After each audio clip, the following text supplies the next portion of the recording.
Bonsoir à toutes et à tous. Bienvenue sur Radio Foot 24 pour votre grand journal du football mondial de ce dimanche 7 juin 2026. À 4 jours seulement du coup d'envoi de la Coupe du Monde 2026 aux États-Unis, au Canada et au Mexique, l'actualité est particulièrement intense. Au programme aujourd'hui, Florentino Pérez réélu à la tête du Real Madrid. Christian Eriksen victime d'un malaise en plein match. Les dernières informations mercato en Europe. Les réactions d'Mbappé, Cristiano Ronaldo, Guardiola et Lamine Yamal. Les résultats des matchs amicaux internationaux. Les nouvelles des sélections qualifiées pour le mondial. Avant de commencer, pensez à vous abonner à Radio Foot 24, à activer la cloche des notifications et à laisser un pouce bleu pour soutenir la chaîne. Direction l'Espagne. La grande information du jour concerne le Real Madrid. Florentino Pérez a été réélu président du club madrilène avec environ 64% des suffrages, selon les résultats relayés par El Chiringuito TV. Cette victoire lui permet de poursuivre son projet sportif pour les prochaines années. Mais déjà, les rumeurs de mercato s'intensifient. Selon plusieurs sources, le Real Madrid préparerait une offre spectaculaire de 150 millions d'euros pour Michael Olise. Toutefois, la réponse du Bayern Munich n'a pas tardé. Le président du club bavarois a été très clair. Michael Olise n'est pas à vendre. Nous ne sommes pas un club vendeur. Une déclaration qui refroidit fortement les ambitions madrilènes. Pendant que le Real Madrid prépare son avenir, l'Europe du football retient surtout son souffle. Après un événement dramatique survenu lors du match international, Christian Eriksen a provoqué une immense frayeur. Le milieu danois s'est effondré sur la pelouse lors de la rencontre amicale entre le Danemark et l'Ukraine. Le match a immédiatement été interrompu. Heureusement, les nouvelles sont rassurantes. La fédération danoise a rapidement communiqué pour confirmer que le joueur était conscient. Le médecin de la sélection a ensuite précisé qu'Eriksen avait retrouvé connaissance très rapidement et que son pacemaker avait fonctionné normalement. Le joueur a même quitté le terrain par ses propres moyens. Toute la planète football lui souhaite désormais un rétablissement complet.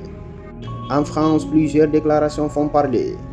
Kylian Mbappé a participé à un jeu de pronostic concernant le futur meilleur buteur du mondial. Après plusieurs confrontations virtuelles, il a finalement désigné lui-même comme favori. Du côté des Bleus, une autre information attire l'attention. Ousmane Dembélé aurait demandé à Mbappé de participer davantage aux tâches défensives avec l'équipe de France que ce qu'il réalise habituellement avec le Real Madrid.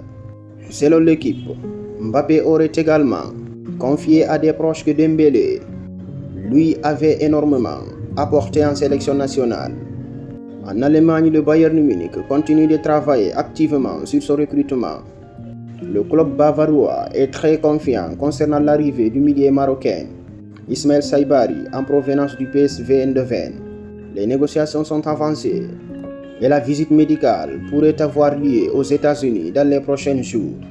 Par ailleurs, le Bayern reste ferme concernant Michael Olise. Aucune discussion n'est envisagée pour un transfert. Du côté parisien, le message est limpide. Vitinha et João Neves sont considérés comme intouchables. Le président Nasser Al-Khelaifi, Luis Campos et Luis Enrique souhaitent conserver l'ensemble de l'ossature championne d'Europe. Le PSG ne souhaite écouter aucune offre concernant ces deux milieux portugais. Autre dossier à suivre. Le jeune Sénégalais Ibrahima Mbaye n'a trouvé aucun accord avec un autre club malgré plusieurs intérêts. En Italie, plusieurs mouvements agitent le mercato. L'Inter Milan souhaite conserver Hakan Çalhanoğlu malgré les nombreuses rumeurs venues de Turquie. Le directeur sportif Piero Ossilio a également confirmé son intérêt pour Curtis Jones. À la Juventus, les discussions avancent avec Alexander Sørloth. Un accord personnel aurait déjà été trouvé avec l'attaquant norvégien. Enfin, Sassuolo a officialisé l'arrivée d'Alberto Aquilani au poste d'entraîneur jusqu'en 2028. Coup de tonnerre aux Pays-Bas. Robin van Persie a été limogé par Feyenoord. Une décision qui surprend de nombreux observateurs alors que l'ancien attaquant néerlandais incarnait l'avenir du club. Mauvaise nouvelle pour la Seleção. Wesley est officiellement forfait pour la Coupe du Monde après sa blessure. Carlo Ancelotti a décidé d'appeler Ederson pour le remplacer. Le Brésil devra donc aborder la compétition sans l'un de ses éléments les plus prometteurs. Excellente nouvelle pour les supporters algériens. Vladimir Petkovic a prolongé son contrat jusqu'en 2028.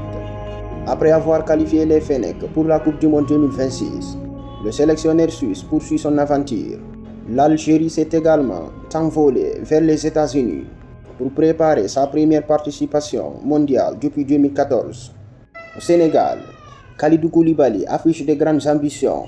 Le capitaine sénégalais souhaite que sa génération fasse mieux que celle de 2002. L'objectif affiché est clair, atteindre au minimum les quarts de finale de la Coupe du Monde. L'Argentine poursuit sa préparation. L'Albiceleste a battu le Honduras 2-0 grâce à Lautaro Martinez et Simeone. Le fait marquant de la soirée reste cependant Lionel Messi. Plus de 91 000 spectateurs avaient rempli le stade pour voir la légende argentine. Mais le numéro 10 est resté sur le banc durant toute la rencontre. Cristiano Ronaldo a livré une déclaration très commentée. Le Portugais a expliqué que remporter la Coupe du Monde n'était pas une condition nécessaire pour être considéré parmi les plus grands joueurs de l'histoire. Une sortie qui continue d'alimenter les débats entre les supporters de Ronaldo et ceux de Messi. Lamine Yamal, le jeune star espagnol, continue d'attirer l'attention. Il a critiqué le temps perdu par la VAR.